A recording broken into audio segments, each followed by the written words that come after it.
গত ৪৮ ঘন্টা বাংলাদেশের রাজনীতিতে যা ঘটে গেল তাকে এক কথায় বলা যায় অকল্পনীয়। দর্শক, পর্দার আড়ালে কি কোনো মহাষড়যন্ত্রের জাল বোনা হচ্ছে? স্বরাষ্ট্রমন্ত্রী সালাউদ্দিন আহমেদকে নিয়ে চারিদিকে যে গুঞ্জন আর যে জল্পনা কল্পনা চলছিল, তবে কি শেষ পর্যন্ত সেটাই সত্যি হতে চলেছে?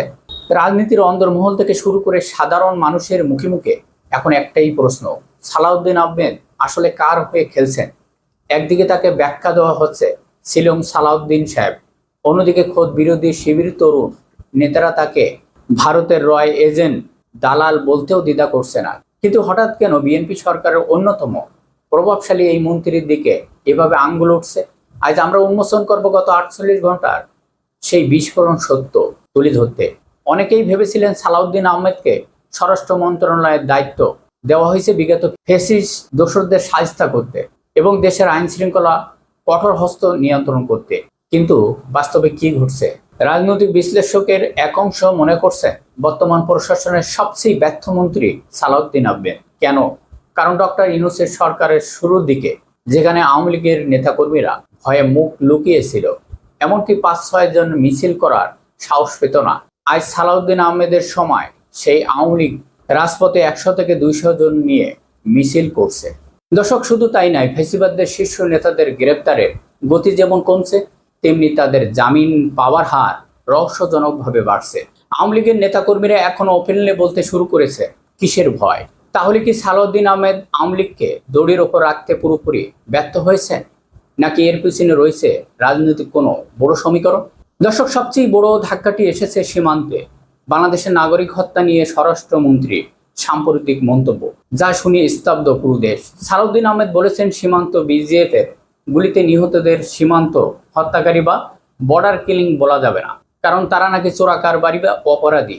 দর্শক, একটু ভাবুন তো, শেখ হাসিনা বা ইরশাদ বা জিয়াউর রহমান বা খালেদা জিয়ার আমলে ভারত সবসময় এই অজুহাত দিয়ে এসেছে যে তারা অপরাধীদের মারে, কিন্তু বাংলাদেশের কোনো সরকার বা মন্ত্রী কখনো এই খোড়া যুক্তি কোনোদিন মেনে নেননি, বরং তারা প্রতিবাদ করেছিলেন। আজ বাংলাদেশের স্বরাষ্ট্রমন্ত্রী বলছেন তাদের সুরে তাল মিলিয়ে সীমান্ত আমাদের নাগরিক বলে প্রতিবাদ জানানো যাবে না। ভারতের মাটিতে দীর্ঘদিন কাটানো এই মন্ত্রী কি তবে দিল্লির স্বার্থ রক্ষা করছে?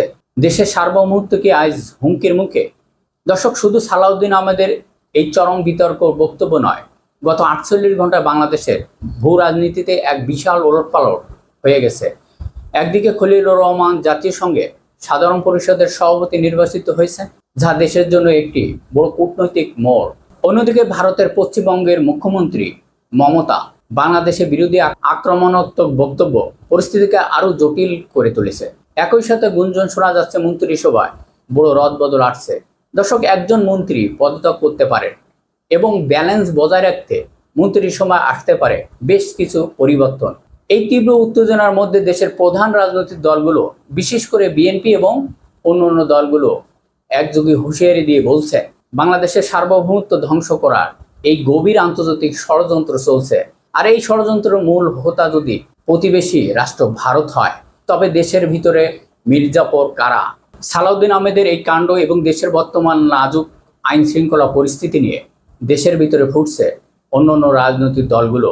বিশেষ সূত্রে জানা গেছে স্বরাষ্ট্রমন্ত্রীর এইসব ভারতপন্থী কর্মকাণ্ডের বিরুদ্ধে এবং দেশের সার্বভৌমত্ব রক্ষায় অত্যন্ত কঠোর ও দ্রুত কোনো পদক্ষেপ নিতে যাচ্ছে। দর্শক, জামাত ইসলাম তারা এই ধরনের আপোষহীন নীতি কোনোদিন মেনে নেবে না। আপনাদের কি মনে হয়, সালাউদ্দিন আহমেদ কি আসলে পরিস্থিতি নিয়ন্ত্রণ আনতে ব্যর্থ, নাকি তিনি জেনে শুনে কোনো বিশেষ এজেন্ডা বাস্তবায়ন করছে? আপনাদের মন্তব্য অবশ্যই কমেন্ট করে জানাবেন। সবাই ভালো থাকবেন। আল্লাহ হাফেজ।